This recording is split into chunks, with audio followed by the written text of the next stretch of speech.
Hello friends, welcome to my channel exploring economics. आज का हमारा टॉपिक ऑफ डिस्कशन है Ricardo theory of comparative advantage. But topic को start करने से पहले I request you to please like, share, subscribe and comment. देखिए, अगर आज के टॉपिक की बात करें, that is the Ricardo theory of comparative advantage. ये जो टॉपिक है, हम इसको इस तरीके से कह सकते हैं, it's a refinement of previous topic. और प्रीवियस टॉपिक हम लोगों ने कौन सा पढ़ा है? Refinement of Adam Smith theory of absolute advantage.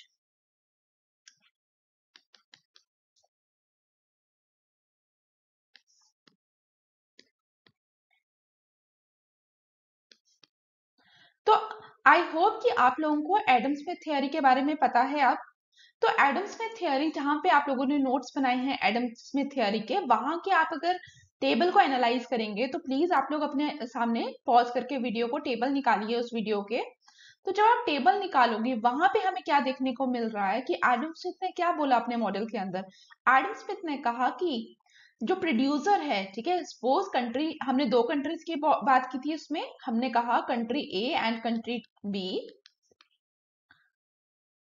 तो एडम स्मिथ ने कहा हम दो कंट्रीज की बात कर रहे थे along with to commodities. Commodities को हम एज्यूम कर रहे थे टेक्सटाइल एंड रबर।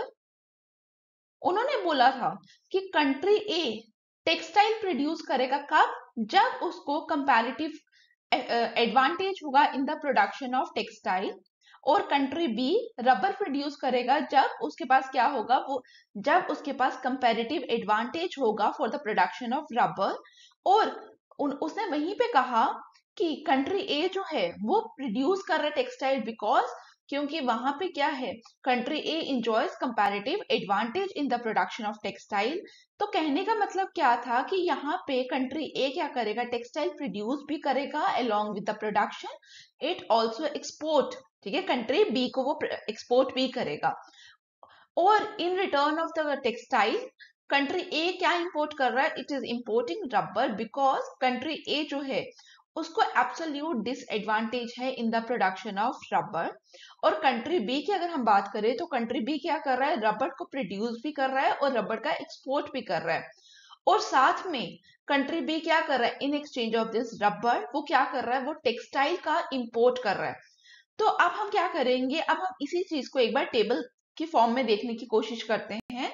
और ये वही टेबल है जो हम प्रीवियस लेक्चर्स के अंदर डिस्कस कर चुके हैं। Let's see. तो यहाँ पे जो हम टेबल ले रहे हैं वो कौन सा टेबल है जो हमने कहाँ पे डिस्कस किया? क्लोज्ड इकोनॉमी केस में जो हमने टेबल डिस्कस किया under the Adam Smith theory of absolute advantage, वही सेम टेबल हम यहाँ पे भी डिस्कस कर रहे हैं। तो टेबल में हमें क्या देखने को मिल रहा है? टेबल में हमें देखने को मिल रहा है कि जैसे एडम स्मिथ में हमने assumptions पढ़ी थी, वहां पे हमने क्या पढ़ा था, there are two countries and two commodities. तो यहाँ पे भी हम बोल रहे हैं कि टू कंट्रीज कौन कौन सी है, Malaysia and the India are the two countries and the two commodities are rubber plus textile. These are the two commodities and these are the two countries. Malaysia क्या प्रोड्यूस कर रहा है under the closed economy case? 50 units of rubber produce कर रहा है plus, ठीक है, मैंने यहाँ पे एंड लिखा है क्योंकि समटाइम हम और का केस ले रहे हैं। जो इससे पहले वाला टेबल आप लोगों ने बनाया मॉडल के अंदर, वहां पे हमने और लिया, लेकिन यहाँ पे आप लोगों को पता है कि क्लोज्ड इकोनॉमी है। क्लोज्ड इकोनॉमी का मतलब क्या है कि हम सोनली क्या कर रहे हैं, खुद ही सारी प्रोडक्शन कर रहे हैं, हम किसी और कंट्री के ऊपर रिलाई नहीं कर रहे, हम नीदर इंपोर्ट कर रहे हैं ना ही एक्सपोर्ट कर रहे हैं। तो क्लोज्ड इकोनॉमी क्या होता है, जहां पे हमारे ना ही एक्सपोर्ट होते हैं ना ही इंपोर्ट्स होते हैं।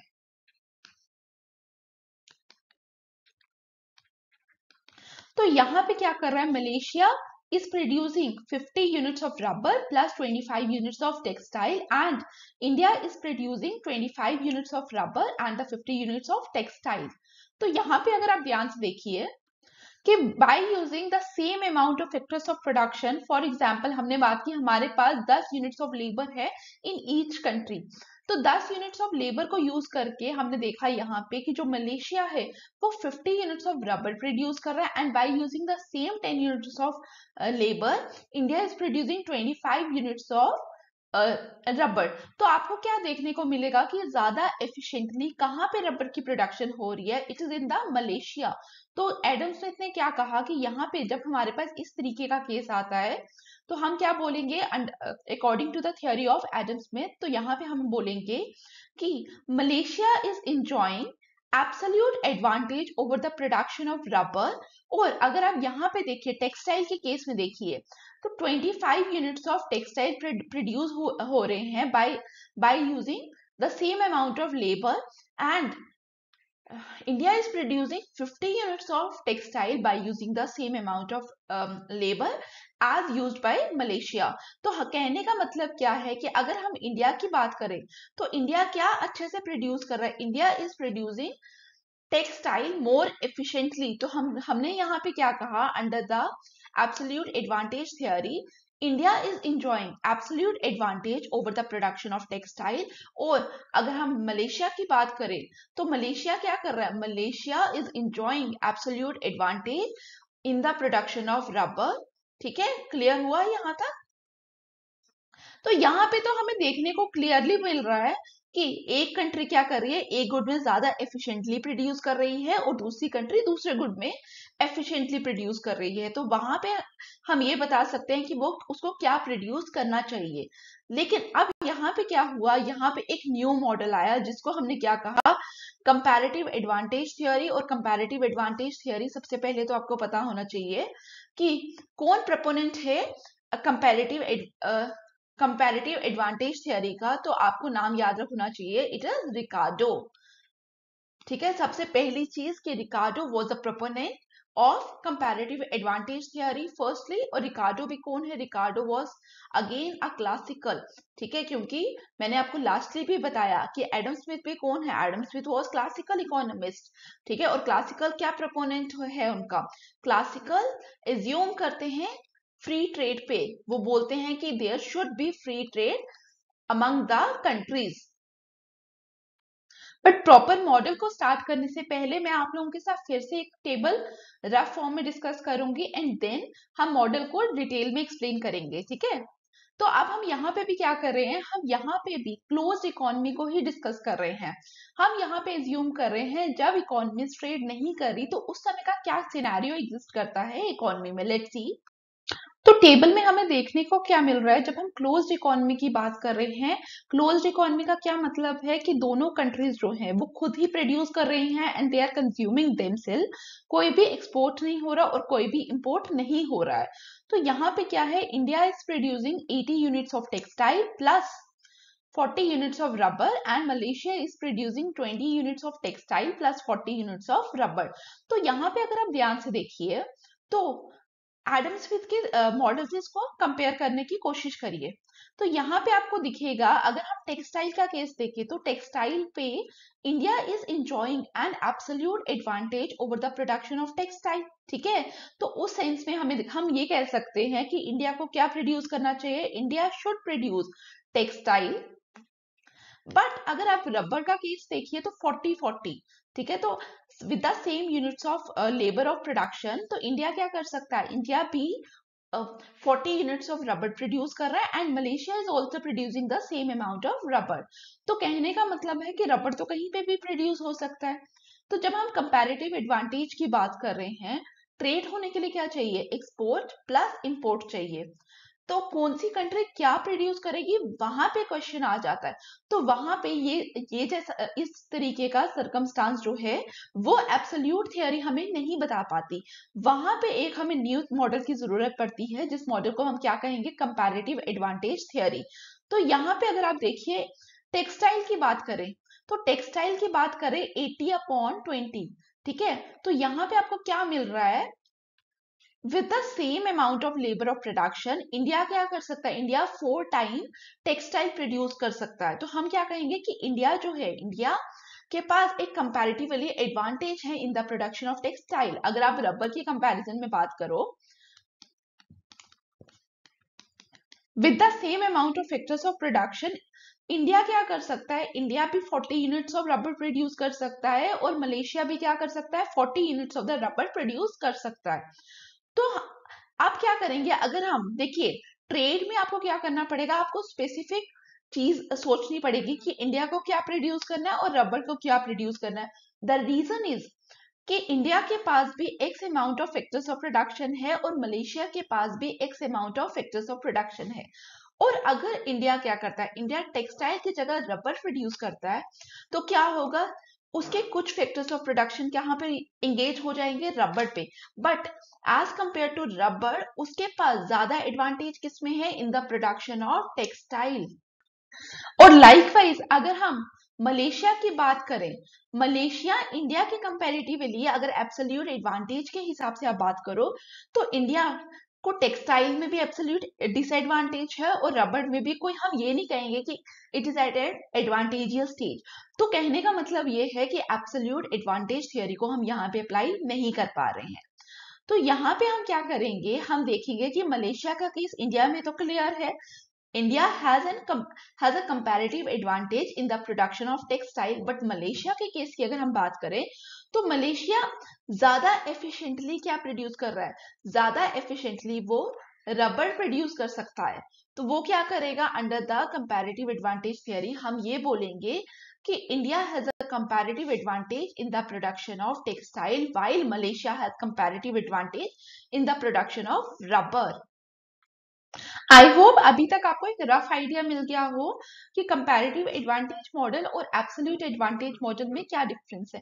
अब एक इंट्रोडक्टरी पार्ट प्लीज इस चीज को आप नोट करिए, ठीक है। देन हम एग्जाम्पशंस डिस्कस करेंगे और फिर हम टेबल फॉर्म के अंदर हर चीज डिस्कस करेंगे। Let's see the intro part. आप लोग इसको नोट करिए। Ricardo's model is a further refinement of Smith's model.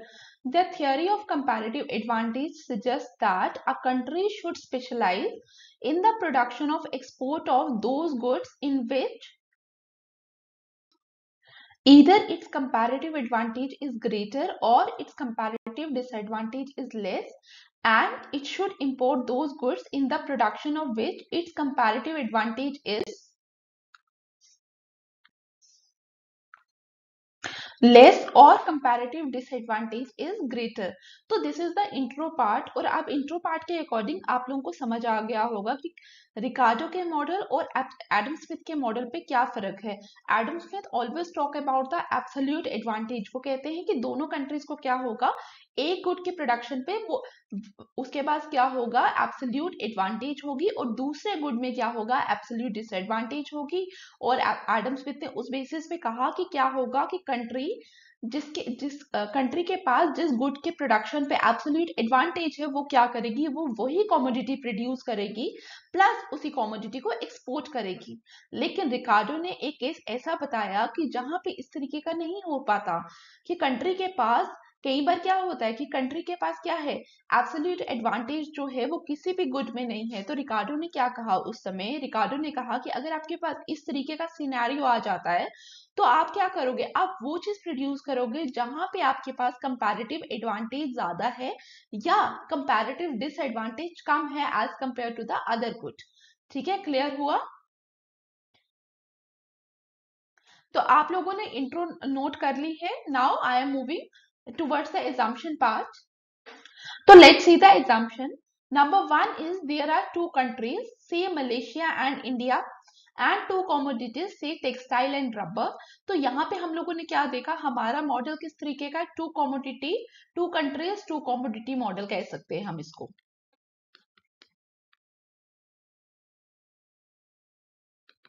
ठीक है, we are dealing with the two countries two commodity model. Number first assumption clear.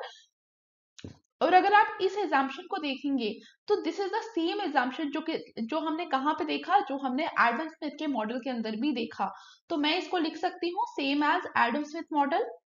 मैं क्यों ये लिख रही हूँ, क्योंकि जब भी आप एग्जाम के लिए प्रिपेयर करोगे तो आप लोग अपने नोट्स पे इसको रफ में लिख सकते हैं कि फर्स्ट एग्जाम्पशन सेम है एडम स्मिथ के मॉडल के ऊपर, क्योंकि assumptions play a very important role in the discussion of any model. और जब भी हम मार्क्स की बात करते हैं तो एग्जाम्पशंस के भी अलग से मार्क्स होते हैं। तो प्लीज उन चीजों को अपने अपने क्वेश्चन आंसर टेम्पटेशन के टाइम लिखिए।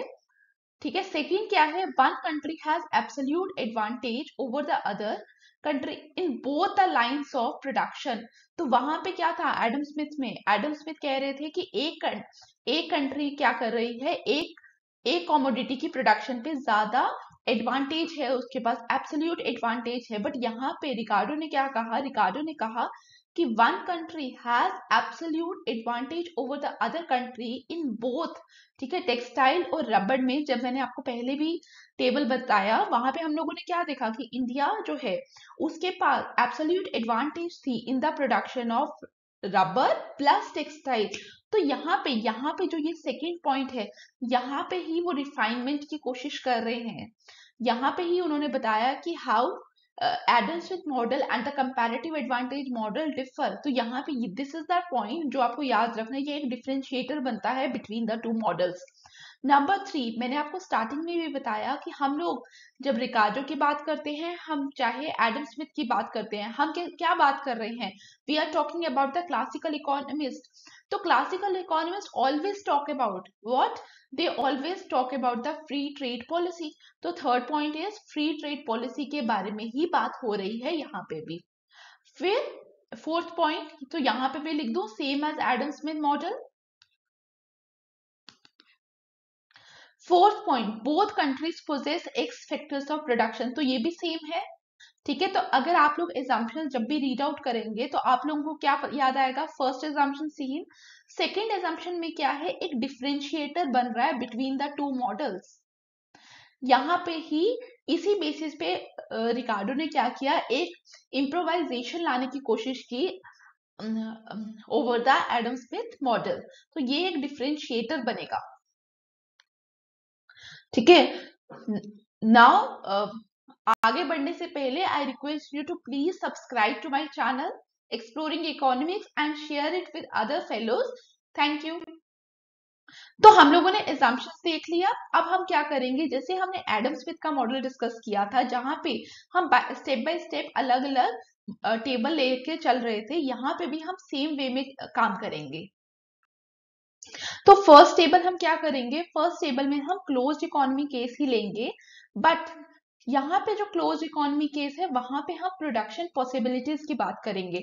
हम देखेंगे कि इंडिया की अगर हम बात करें तो अगर इंडिया रबर प्रोड्यूस करे तो एट द मैक्स वो कितना रबर प्रोड्यूस कर सकता है। अगर वो टेक्सटाइल प्रोड्यूस करना चाहे तो एट द मैक्स वो कितना टेक्सटाइल प्रोड्यूस कर सकता है।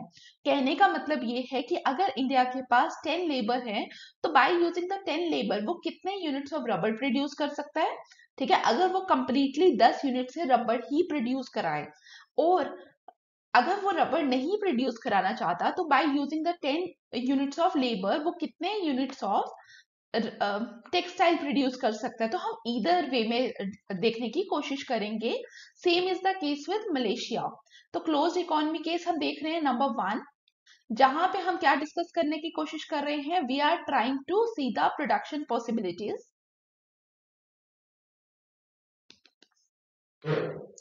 तो यहाँ पे आप ध्यान से देखिए कि इंडिया प्रोड्यूस कर सकता है by using x amount of factors of production, either 120 units of textile और 120 यूनिट्स ऑफ रबर। और मलेशिया के केस की अगर हम बात करें, Malaysia can produce either 40 units of textile और 80 यूनिट्स ऑफ रबर। तो वर्ल्ड लेवल के ऊपर हम देखने की कोशिश करेंगे कि वर्ल्ड लेवल पे कितना प्रोडक्शन हो रहा है कमोडिटीज का। तो वर्ल्ड लेवल के ऊपर अगर India 120 units of textile produce करे और Malaysia 40 units of textile produce करे, तो टोटल आपको क्या देखने को मिलेगा कि वर्ल्ड लेवल के ऊपर टेक्सटाइल की कितनी प्रोडक्शन हो सकती है, 160। This is a possibility case. और रबर की केस में अगर हम बात करें तो इंडिया अगर 120 यूनिट्स ऑफ रबर प्रोड्यूस करता है इंस्टेड ऑफ टेक्सटाइल, तो और मलेशिया क्या करता है, Malaysia 80 units of rubber produce करता है इंस्टेड ऑफ टेक्सटाइल, तो कितनी वर्ल्ड लेवल के ऊपर प्रोडक्शन हो सकती है, 200 लेवल ऑफ प्रोडक्शन हो सकती है, ठीक है। और साथ में हम क्या देखेंगे, हम अपॉर्चुनिटी कॉस्ट देखने की कोशिश करेंगे।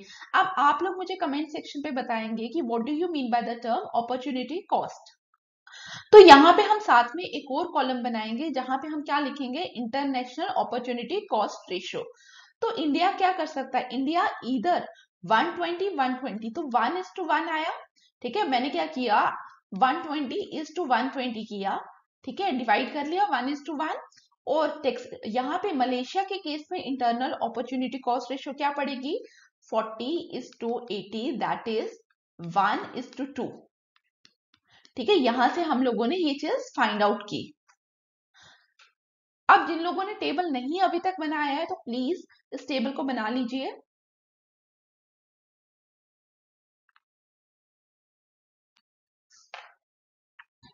अब मैंने यही टेबल वापस बना लिया है। अब देखो काफी टाइम क्या होता है जब एग्जाम में हम लोग पढ़ रहे होते हैं एग्जाम के लिए, तो आप लोग कैसे याद रखो कि फर्स्ट टेबल यही आना चाहिए।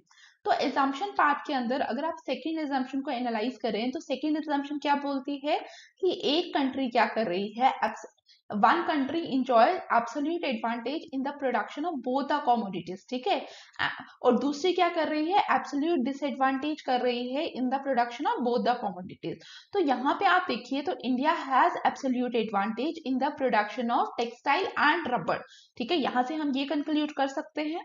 और likewise Malaysia has absolute disadvantage in the production of textile and rubber, ठीक है। 120 और 40 को कंपेयर कर लो और 120 और 80 को कंपेयर कर लो, तो हम क्या बोलेंगे, सेकंड एजम्पशन फुलफिल हो रही है। तो सबसे पहले हम क्या करेंगे, जहां पे डिफरेंशिएटर है मॉडल का उसी को लेकर आप चलेंगे।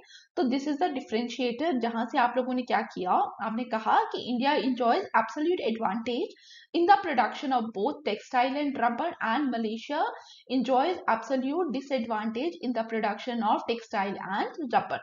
तो अब क्वेश्चन आता है कि कौन क्या प्रोड्यूस करेगा।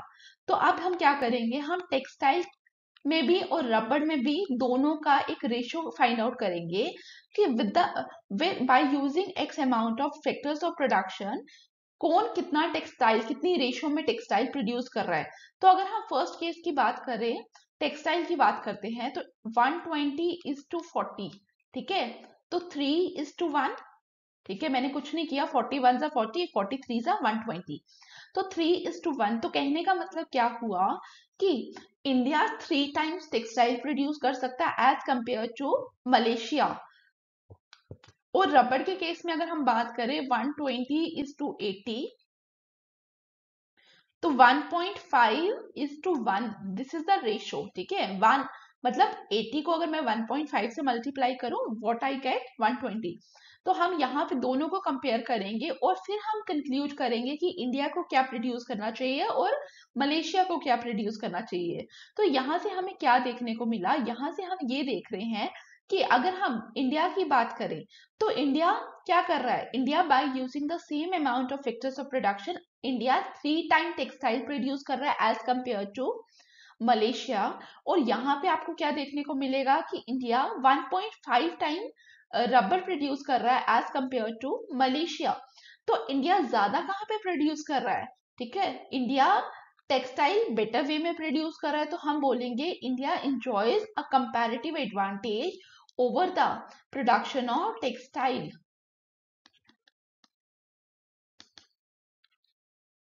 यहाँ पे क्लियर हुआ। तो इंडिया को क्या, अब आप यहां से मेरा आंसर दीजिए कि इंडिया को क्या प्रोड्यूस करना चाहिए, क्या एक्सपोर्ट करना चाहिए। तो इंडिया को अब टेक्सटाइल प्रोड्यूस भी करना चाहिए और एक्सपोर्ट भी करना चाहिए। और लाइकवाइज अगर आप यहाँ पे देखिए तो यहाँ पे और यहाँ पे अब हमें क्या करना है, हमें मलेशिया के अकॉर्डिंग सोचना है।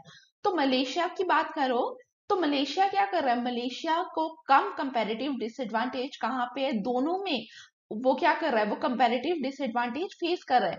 बट अगर आप यहाँ पे देखो, इंडिया उससे कितना ही ज्यादा प्रोड्यूस कर पा रहा है रबड़, 1.5 टाइम। तो स्टिल उसके पास जो कंपैरेटिव डिसएडवांटेज है वो कहाँ पे कम है, as in the case of rubber as compare to textile. तो हम ये कहेंगे कि कंपैरेटिव डिसएडवांटेज इज लेस, ठीक है। ये किसके केस में, मैं मलेशिया की बात करें, I am not talking about the India. तो मलेशिया का कंपैरेटिव डिसएडवांटेज क्या है, कम। तो इंट्रो वाला पार्ट आप लोग प्लीज रीड आउट करिए। तो वहां पे मैंने आपको एक चीज लिखवाई थी, इंट्रो में मैंने आपको क्या लिखवाया था, प्लीज रीड। इंट्रो में हम लोगों ने लिखा था कि कंट्री क्या करेगी, या तो वो कमोडिटी प्रोड्यूस करेगी जहां पे उसको कंपैरेटिव एडवांटेज मैक्सिमम है, या वो प्रोड्यूस करेगी जहां पे कंपैरेटिव डिसएडवांटेज लेस है। तो यहाँ पे क्या इंट्रो से ये चीज वैलिडेट हो रही है। तो कंपैरेटिव एडवांटेज का मॉडल यही कह रहा है। तो अब हमने यहाँ से क्या कंक्लूड किया, हम लोगों ने कहा कि India is producing textile and Malaysia will be producing rubber, ठीक है। तो मैं यहाँ पे लिख सकती हूँ कि इंडिया अब क्या प्रोड्यूस करने वाला है, टेक्सटाइल, और मलेशिया क्या प्रोड्यूस करेगा, रबर। आई होप यहां तक आप लोगों को क्लियर हुआ हो, ठीक है, कि क्या क्या फर्क है चीजों के बीच में। 1 मिनट का पॉज लीजिए। अब आप लोग इस टेबल को एनालाइज करिए, अगर फिर भी कोई प्रॉब्लम आता है तो प्लीज कमेंट, ठीक है, I will try to resolve your issues. अब हम मूव करते हैं, अगर फिर भी किसी को पॉज करना है तो प्लीज पॉज करिए, आराम से देखिए। तो अभी तक हमने क्या देखा, हमने वो केस देखा जहां पे हम क्या देख रहे हैं, प्रोडक्शन पॉसिबिलिटीज। अब हम सेकंड केस को डिस्कस करेंगे, जहां पे हम क्या करेंगे, हम प्रोडक्शन प्लस कंजप्शन को देखने की कोशिश करेंगे। हम ये देखने की कोशिश करेंगे कि जो कंट्रीज हैं, ठीक है, under no trade condition, under autarky. Autarky क्या होता है, जब हमारे पास क्लोज्ड इकोनॉमीज है, जब जब कोई भी ट्रेड एग्जिस्ट नहीं करता, उस सिचुएशन को हम क्या कहते हैं, that situation is known as autarky. Closed economy है, इसका मतलब क्या है कि आप खुद से प्रोड्यूस कर रहे हैं और खुद से ही कंज्यूम कर रहे हैं। तो आप क्या करेंगे, इंडिया भी रबर भी प्रोड्यूस करेगा, India also produces the textile, और मलेशिया भी क्या करेगा, मलेशिया भी रबर भी प्रोड्यूस करेगा, टेक्सटाइल भी प्रोड्यूस करेगा। द रीजन इज, क्योंकि दो इंडिया को भी क्या चाहिए, इंडिया को भी दोनों गुड्स की जरूरत है और मलेशिया को भी दोनों गुड्स की जरूरत है। वो कहीं और से नहीं ले सकते, तो वो क्या करेंगे, वो खुद से प्रोड्यूस करेंगे, ठीक है। तो अब हम इस टेबल को देखने की कोशिश करते हैं, लेट्स सी। तो यहाँ पे अगर आप देखें तो यहाँ पे क्या है, हम वो सिचुएशन एनालाइज कर रहे हैं जहां पे इंडिया प्रोड्यूस भी खुद करेगा, कंज्यूम भी खुद करेगा, और यहाँ पे और नहीं है, यहाँ पे क्या है, एंड, ठीक है, पेपर में मत लिख देना एंड, लेकिन मैं आपको यहाँ पे बता रही हूँ कि इंडिया क्या कर रहा है, India is producing 80 units of textile along with 40 units of rubber. It means India is producing in totality, India is producing 120 units of the commodity, और मलेशिया की बात करें 20 units of textile and 40 units of rubber. It means वो क्या produce कर रहा है, वो 60 यूनिट्स ऑफ प्रोड्यूस भी कर रहा है टोटल कॉमोडिटीज एंड कंज्यूम भी कर रहा है। अब काफी लोगों के दिमाग में आ रहा होगा कि मैडम ये टेबल किस तरीके से आप लोगों ने बनाया, ठीक है, हमें प्रीवियस टेबल तो तब भी समझ आ गया कि दिस इज द पॉसिबिलिटी, इतना वो प्रोड्यूस कर सकता है, बट यहाँ पे टेबल किस तरीके से बना, दिस इज अ क्वेश्चन। तो यहाँ पे आपको क्या देखना है, यहाँ पे आपको प्रीवियस टेबल को माइंड पे लाना है। प्रीवियस टेबल को बनाते समय मैंने क्या बोला था, इंडिया प्रोड्यूस करेगा 120 यूनिट्स ऑफ टेक्सटाइल और 120 यूनिट्स ऑफ रबर। क्लियर। तो अगर इंडिया ने आउट ऑफ दिस 120 क्या किया, 80 यूनिट्स प्रोड्यूस कर दिए टेक्सटाइल के, ठीक है, तो उसके पास रिमेनिंग कितना बचा, 40 यूनिट्स ऑफ रबर। 120, 80 प्लस 40, 120, ये हमने पीछे से देखा था, इस पे कोई भी चीज की प्रॉब्लम नहीं होनी चाहिए। लेकिन अगर हम मलेशिया के केस की बात करें तो मलेशिया में मैंने आपको क्या लिखवाया था, 40 और 80। मलेशिया या तो वहां पे क्या कर रहा था, 40 यूनिट्स ऑफ टेक्सटाइल प्रोड्यूस कर रहा था, या वहां पे वो क्या कर रहा था, 80 यूनिट्स ऑफ रबर प्रोड्यूस कर रहा था। अगर आप लोग मुझे बताइए, out of this 40 units of textile Malaysia क्या करे, Malaysia 20 units of textile use sorry produce कर ले, तो 40 माइनस 20 क्या हुआ, 20। अब वो क्या कर सकता है, और इंटरनल अपॉर्चुनिटी कॉस्ट रेशियो मैंने आपको वहां पे क्या बताया था, 1:2। इसका मतलब अगर Malaysia 1 unit of textile produce करेगा with the same amount of factors of production, तो by using the same amount of factors of production वो क्या कर सकता है, वो डबल यूनिट्स ऑफ किसके प्रोड्यूस कर सकता है, रबर के। तो यहाँ पे हमने वही चीज लिखी है, यहाँ पे हमने क्या लिखा, out of this 40 units of textile, ठीक है, 40 यूनिट्स ऑफ टेक्सटाइल, उसने कितना प्रोड्यूस किया, 20 यूनिट्स ऑफ टेक्सटाइल, तो कितना उसके पास लेबर बच गया, जो 20 यूनिट्स ऑफ टेक्सटाइल प्रोड्यूस कर सकता है। बट अब वो 20 यूनिट्स ऑफ टेक्सटाइल तो प्रोड्यूस करना नहीं चाहता, अब वो क्या चाहता है, अब वो चाहता है कि मैं रबर प्रोड्यूस करूं। तो 20 का डबल क्या हुआ, 22 is 40, 40 इज दिस, और ये सारा आया किस हिसाब से, 1:2 की हमने क्या ली है, internal opportunity cost ratio. Clear, ठीक है, ये टेबल आप लोग बनाइए।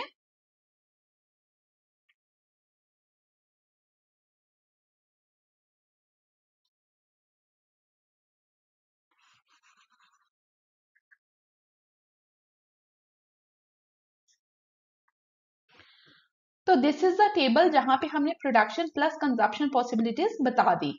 ये कब है? Before trade, that is under the closed economy scenario. अगर अभी आपको इस टेबल में फिर भी कोई प्रॉब्लम आती है तो प्लीज कमेंट सेक्शन पे लिखिए, अदरवाइज आप लोग मेरे टेलीग्राम में भी जुड़ सकते हैं, साथ ही आप मुझे इंस्टाग्राम में भी फॉलो कर सकते हैं।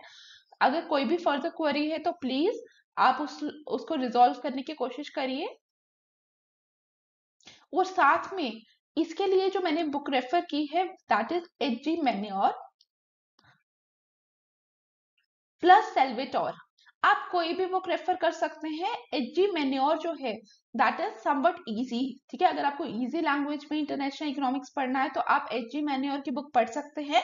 After H.G.. मैन्योर सेल्वेटोर में आइए। सेल्वेटोर जो है वो बहुत अच्छी बुक है, बट उससे पहले एच.जी. मैन्योर को रेफर करिए। अब यहाँ पे हमने क्या देखा? हमने बिफोर ट्रेड का सिनेरियो देख लिया, हमने before trade production plus consumption level देख लिया। अब हम क्या करेंगे? अब हम करेंगे आफ्टर ट्रेड। जब आप आफ्टर ट्रेड की बात कर रहे हो, आफ्टर ट्रेड का मतलब क्या है? यहाँ पे आप स्पेशलाइजेशन करने की कोशिश करोगे, ठीक है। अब आप क्या करोगे? इंडिया वो चीज प्रोड्यूस करेगा जहां पे उसको कंपैरेटिव एडवांटेज ज्यादा है, और मलेशिया क्या प्रोड्यूस करेगा? जहां पे उसकी कंपैरेटिव डिसएडवांटेज लो है, ठीक है। तो हमने क्या देखा? India enjoys a comparative advantage in the production of textile, और मलेशिया को कहां पे कंपैरेटिव एडवांटेज डिसएडवांटेज कम हो रहा है? In the production of rubber. तो ये टेबल अब कहाँ से आया? जो हमने फर्स्ट टेबल हमने यहाँ पे देखा, मैंने आपको क्या लिखवाया था वहां पे कि इंडिया जो था, इंडिया क्या प्रोड्यूस कर सकता था? 120 ऑफ टेक्सटाइल और 120 of rubber, based on the internal opportunity cost ratio, वो जो क्या थी 1:1। उसके बेसिस पे इंडिया क्या करता था? इंडिया का प्रोडक्शन लेवल और कंजप्शन लेवल हम लोग, सॉरी, वहां पे हमने क्या बोला? इंडिया फर्स्ट टेबल में इंडिया प्रोड्यूस कर सकता था 120 ऑफ टेक्सटाइल और 120 यूनिट्स ऑफ रबर, और based on the internal opportunity cost ratio of 1:1। और लाइकवाइज हमने मलेशिया पे क्या किया था? Malaysia can produce 40 units of textile और 80 यूनिट्स ऑफ रबर, ठीक है। लेकिन मैंने आपको क्या बताया था कि वहां से उस मॉडल, उससे हमें क्या पता चला था कि India has a comparative advantage in the production of textile, और Malaysia enjoys less comparative disadvantage. Word क्या है? एडवांटेज नहीं है, the word is less comparative disadvantage in the production of rubber. तो वहां पे हमने क्या देखा कि इंडिया तो टेक्सटाइल प्रोड्यूस करेगा बेस्ड ऑन दैट फैक्ट, और मलेशिया क्या प्रोड्यूस करेगा? रबर। तो हमने क्या किया? और था, तो मैंने यहां से क्या किया? जब मैंने बोला कि इंडिया टेक्सटाइल प्रोड्यूस करेगा, वही सेम चीज मैंने यहाँ पे लिख दी, उसके रिगार्डिंग जो वैल्यू थी। और जब हमने बोला कि मलेशिया रबर प्रोड्यूस करेगा, तो रबर के रिगार्डिंग जो वैल्यू थी वो हमने यहाँ पे लिख दी। तो मैंने इस 40 को डिलीट किया। क्लियर? तो ये प्रीवियस टेबल से आप देखिए 120 और 80, समझ आया कहाँ से वैल्यूज आई? तो अब हम क्या देखेंगे? World production. वर्ल्ड प्रोडक्शन क्यों देखेंगे? द रीजन इज, इससे पहले का जो हमने टेबल देखा जहां पे हमने बोला कि क्लोज्ड इकोनॉमी है, खुद ही प्रोड्यूस कर रहे हो, खुद ही कंज्यूम कर रहे हो, तो वहां पे आपने क्या देखा कि इंडिया जो है, इंडिया, वहां पे हमने देखा कि इंडिया क्या प्रोड्यूस कर रहा है प्रीवियस टेबल पे, और यहाँ पे भी हम उसको कंपेयर करेंगे। तो लेट्स सी, यहाँ पे 120 प्लस 0, इंडिया के लेवल पे कितनी प्रोडक्शन हुई? 120 यूनिट्स ऑफ टेक्सटाइल, ठीक है, और मलेशिया 80 यूनिट्स ऑफ रबर। यहाँ पे हमने ये लिखा, इन दोनों को ऐड किया और 200 आया। अब आप लोग अपनी नोटबुक्स के ऊपर पीछे वाला टेबल देखिए।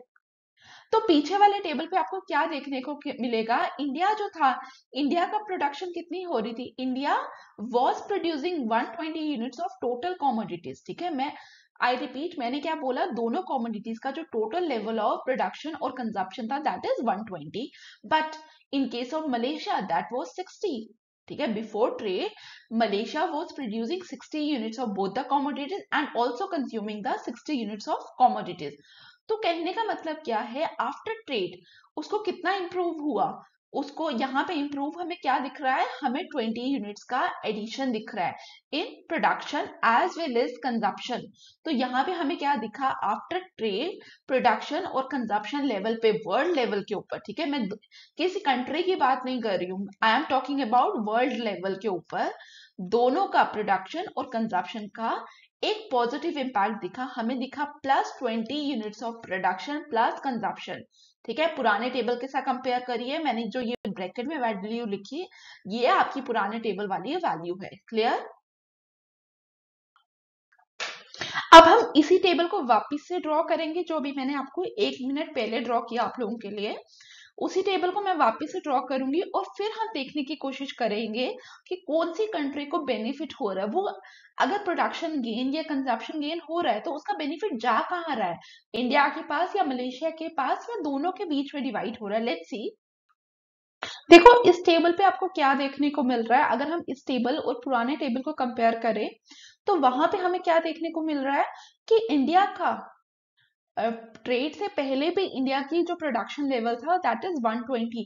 तो हम ये बोल सकते हैं कि इंडिया जो है वो प्रीवियस लेवल पे ही है, इंडिया को कोई भी गेन नहीं हो रहा। बट जब आप मलेशिया का केस देख रहे हो तो मलेशिया पे हमें क्या देखने को मिल रहा है कि पहले उसका जो प्रोडक्शन और कंजप्शन था दैट वाज 60 यूनिट्स, वो इन टोटालिटी और इन टोटालिटी वो रबर और टेक्सटाइल का क्या कंज्यूम कर रहा था, that was consuming 60 of total rubber and textile. But अब वो क्या कर रहा है, मलेशिया इज नाउ कंज्यूमिंग 80, मतलब एडिशन ऑफ 20 हुआ। In case of Malaysia there is an add up. तो ऐड अगर मलेशिया में हो रहा है तो हम क्या बोलेंगे कि बेनिफिट भी किसको हुआ, बेनिफिट भी मलेशिया को हुआ।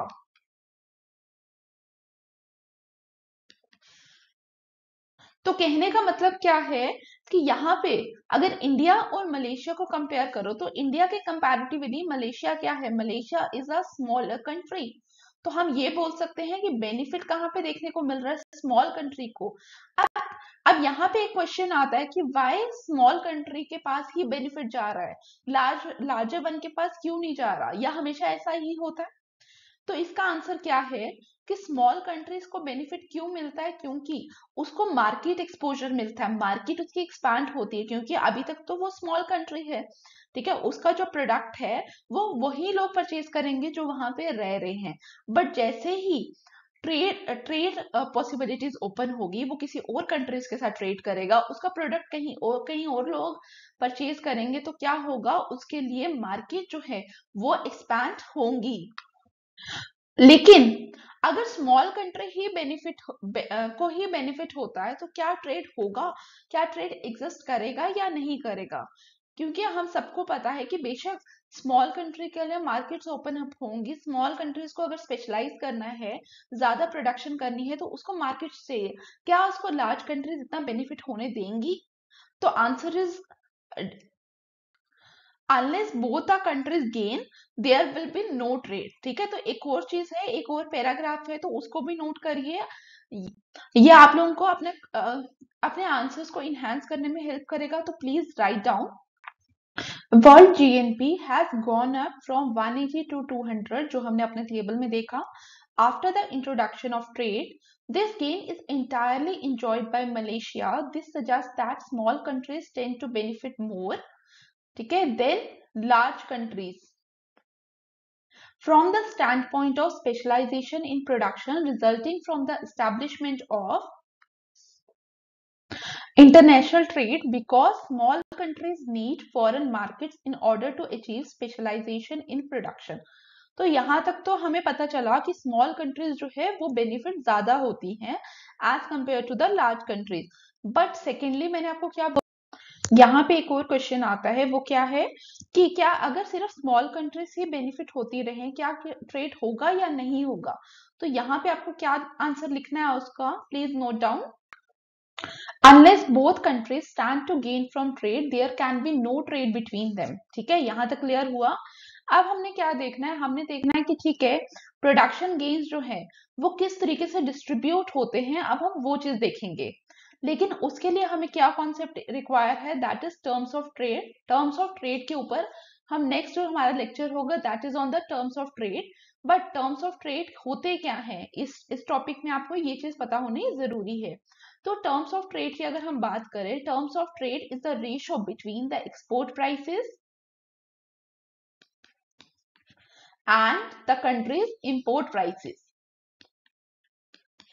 ये एक रेशो है जो किसके बीच में है, export and the import prices के बीच में।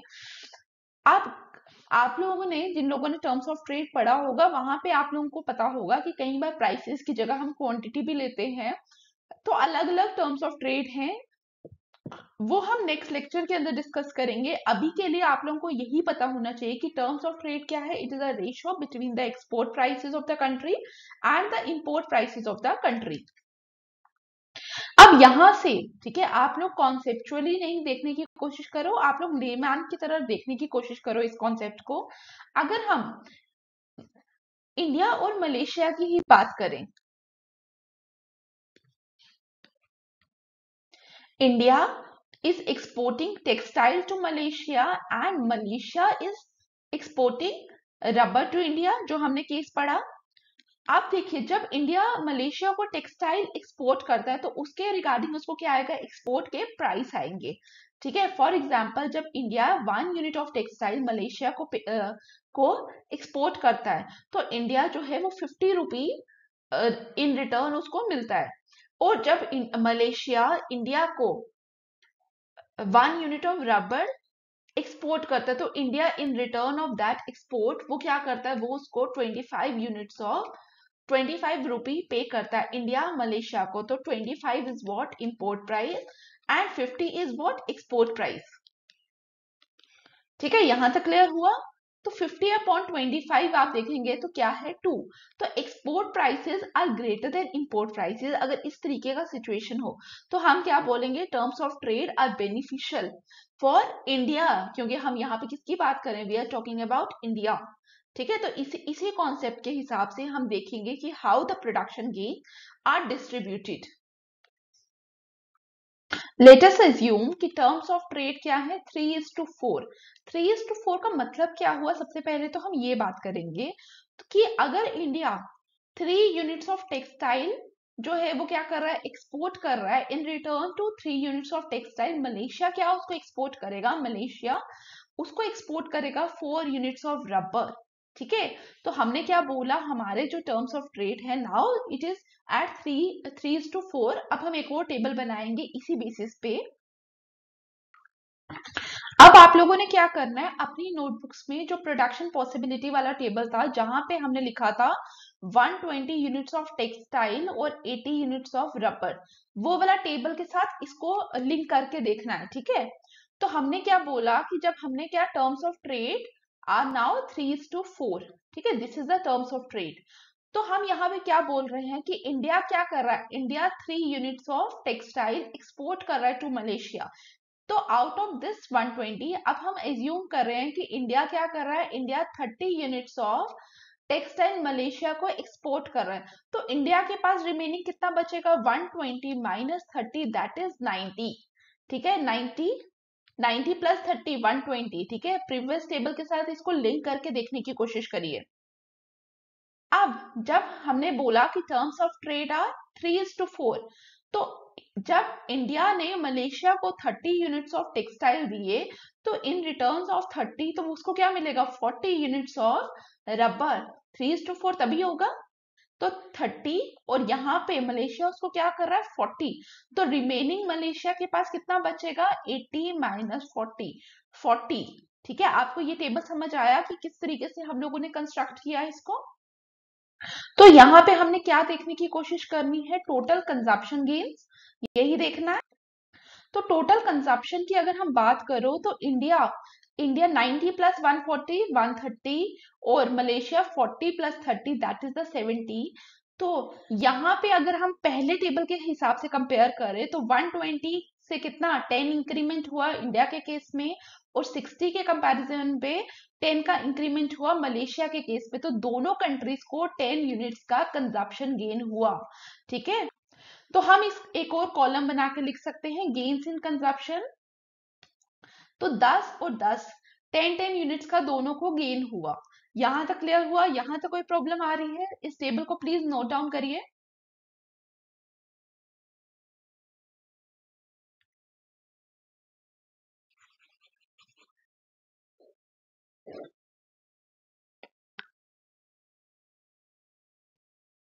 तो यहाँ पे हमें क्या देखना है? यहाँ पे हमें देखना है कि दोनों कंट्रीज को किस तरीके से बेनिफिट हो रहा है। तो अगर हम इंडिया की बात करें, इंडिया को भी 10 यूनिट्स का गेन हुआ, मलेशिया को भी 10 यूनिट्स का गेन हुआ। तो हम ये कह सकते हैं both the countries gain equally.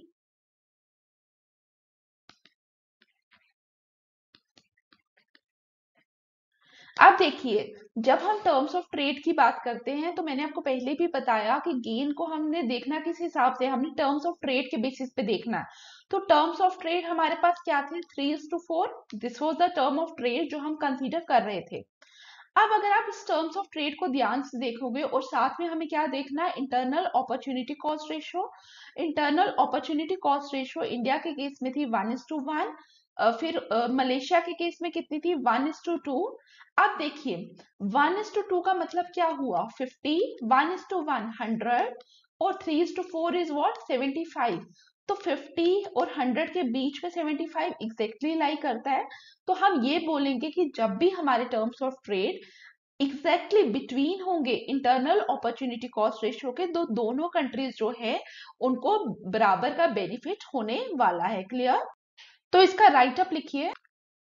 When compared with no trade situation, both countries gain 10 units. That is, both the countries share the benefit equally. This is because these terms of trade, that is 3:4, lie exactly between the two internal opportunity cost ratio of India and Malaysia.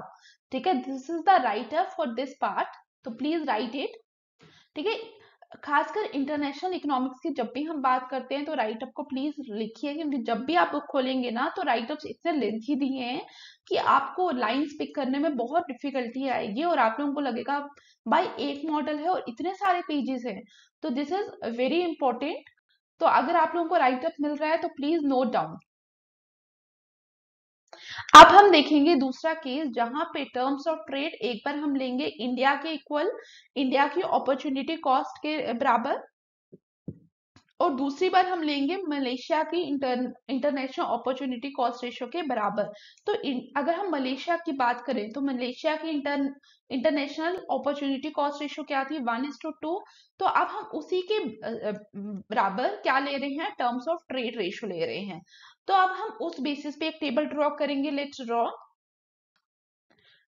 तो अब हमने पुराना table याद रखिए, 120 और 80। ठीक है, ये आपको याद है। इसी बेसिस पे अब हम क्या करेंगे? ये टेबल भी ड्रॉ करेंगे like wise the previous one. तो यहाँ पे आप देखिए इंडिया क्या कर रहा है। इंडिया आउट ऑफ दिस 120 अगर 20 यूनिट्स ऑफ द टेक्सटाइल जो है वो किसको एक्सपोर्ट करता है? मलेशिया को। तो 20 उसने मलेशिया को एक्सपोर्ट कर दिया। तो टर्म्स ऑफ ट्रेड क्या है? 1:2। 1:2 टर्म्स ऑफ ट्रेड का मतलब क्या है? अगर इंडिया मलेशिया को 1 यूनिट ऑफ टेक्सटाइल एक्सपोर्ट करेगा तो इन return of that 1 unit of textile India will receive 2 units of rubber. इसका मतलब इंडिया को क्या मिलने वाला है? 40 यूनिट्स ऑफ रबर मिलने वाला है। तो यहाँ पे देखिए 120 माइनस 20 दैट इज 100। अब यहाँ पे 80 माइनस 40 दैट इज 40। ये टेबल आप लोगों को पता चला कि किस तरीके से कंस्ट्रक्ट हुआ। तो अब हम क्या देखेंगे? हम कंजप्शन गेन्स देखने की कोशिश करेंगे। 100 प्लस 40 140 और 40 प्लस 20 60। ठीक है, तो यहाँ पे देखिए प्रीवियस हमारे पास क्या था? 120 और 60। तो इंडिया ने क्या किया? India has gained 20 units. ठीक है, इन टोटालिटी इंडिया को कितना बेनिफिट हुआ? 20 यूनिट्स का बेनिफिट हुआ। लेकिन जो मलेशिया है उसको तो कुछ गेन हुआ ही नहीं, क्योंकि प्रीवियसली मलेशिया क्या कंज्यूम कर रहा था? 60 units and now again 60 units. तो कहने का मतलब क्या है कि जब भी टर्म्स ऑफ ट्रेड कंट्री के इंटरनल अपॉर्चुनिटी कॉस्ट रेशियो के साथ इंटरसेक्ट करेंगे, एक ही जगह कॉन्साइड करेंगे, तो वो कंट्री जो है उसको कोई भी बेनिफिट नहीं होने वाला। तो please write down. So Malaysia will not benefit as terms of trade are extremely unfavorable to Malaysia. Clear हुआ? तो यहां से आपको क्या देखने को मिलेगा, जब भी जिस कंट्री की इंटरनल अपॉर्चुनिटी कॉस्ट रेशियो के को अप्रोच कर रहा होगा टर्म ऑफ ट्रेड, उस कंट्री के लिए बेनिफिट्स नहीं होगा। ठीक है, क्लियर हुआ। अब लास्ट केस हमारा बचा है जहां पे हम क्या बोलेंगे कि टर्म्स ऑफ ट्रेड क्या होंगे, 1:1। By 1:1? Because 1:1 is the international opportunity cost ratio for India. ठीक है, तो अब हम वापिस से टेबल ड्रॉ करेंगे। इंडिया, मलेशिया, यहां पे हम लेंगे टेक्सटाइल, यहां पे हम लेंगे रबर। ठीक है, क्लियर हुआ। तो पुराने आपको वैल्यूज याद है 120 और 80। इंडिया क्या कर रहा है, India 40 units of textile export कर रहा है to Malaysia. For this 40 unit India को क्या मिलेगा, 1:1, 40 के बदले 40 ही मिलेगा रबर। तो 40 यहाँ पे आ जाएगा। तो हम यहाँ पे क्या करेंगे, 120 माइनस 40 दैट इज 80, 80 माइनस 40 40। ठीक है, ये टेबल तो आपको समझ आया कि किस तरीके से हम लोगों ने कंस्ट्रक्ट किया। आई होप अब आपको इन टेबल्स बनाने में कोई प्रॉब्लम नहीं होगी। ठीक है, तो यहां पे हमने क्या किया, कंजप्शन गेन्स फाइंड किए 120 और 80। तो प्रीवियस कंजप्शन गेन्स को इस समय कंपेयर करिए। इंडिया में क्या था 120 और यहाँ पे कितना था 60। तो यहाँ पे गेन किसके पास आया, gain is for India, sorry gain is for Malaysia. तो हमें यहाँ क्या देखने को मिला कि इंडिया की terms of trade, sorry India की आईओसीआर और टर्म्स ऑफ ट्रेड इस समय बराबर हैं। तो यहाँ पे इंडिया जो है, इंडिया को कोई भी बेनिफिट नहीं मिल रहा। क्लियर। तो please note down, India won't gain as terms of trade are same as internal opportunity cost ratio of India। यहां तक क्लियर, प्लीज नोट इट।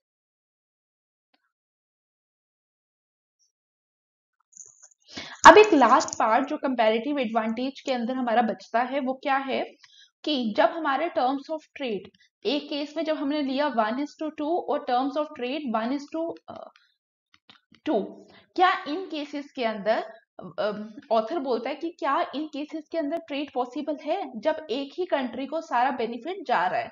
तो यहाँ पे उन्होंने क्या बोला, उन्होंने बोला कि यहाँ पे हम क्या देखेंगे, हम कंट्रीज का साइज देखेंगे। अगर हम इंडिया की बात करें और मलेशिया की बात करें, इंडिया लार्ज कंट्री है और मलेशिया क्या है, Malaysia was a smaller country. ठीक है, Malaysia is a smaller country as compare to India.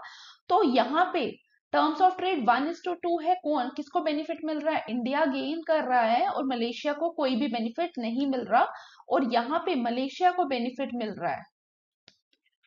तो कहने का मतलब है फर्स्ट केस में स्मॉल कंट्री को बेनिफिट मिल रहा है as compare to the second case जहां पे सिर्फ लार्जर कंट्री को बेनिफिट मिल रहा है। तो फर्स्ट कंट्री में ट्रेड पॉसिबल हो सकता है। द रीजन इज कि स्मॉल मलेशिया जो है वो स्मॉलर कंट्री है और इंडिया लार्ज कंट्री है।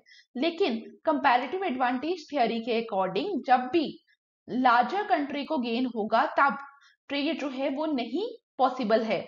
उन्होंने क्या बोला कि ट्रेड जो है इस केस पे पॉसिबल नहीं होगा। ठीक है, तो आपको क्या याद रखना है कि लार्जर कंट्री को जब बेनिफिट हो रहा है तो trade is not possible according to the comparative advantage theory. लेकिन जब स्मॉल कंट्री को बेनिफिट हो रहा है तो ट्रेड जो है वो होगा as as sorry according to the comparative advantage theory. तो इसका भी एक छोटा सा नोट है, वो मैं आप लोगों के साथ टेलीग्राम पे शेयर कर दूंगी। तो प्लीज आप लोग टेलीग्राम ज्वाइन करिए, आप लोगों के लिए वो नोट आपको वहां पे अवेलेबल है। तो please thank you for watching. I hope आज का लेक्चर आपको वैल्यूएबल लगा हो। अगर आज का लेक्चर आपको वैल्यूएबल लगा है तो please like share subscribe and comment. Thank you for watching and do support my channel. Thank you.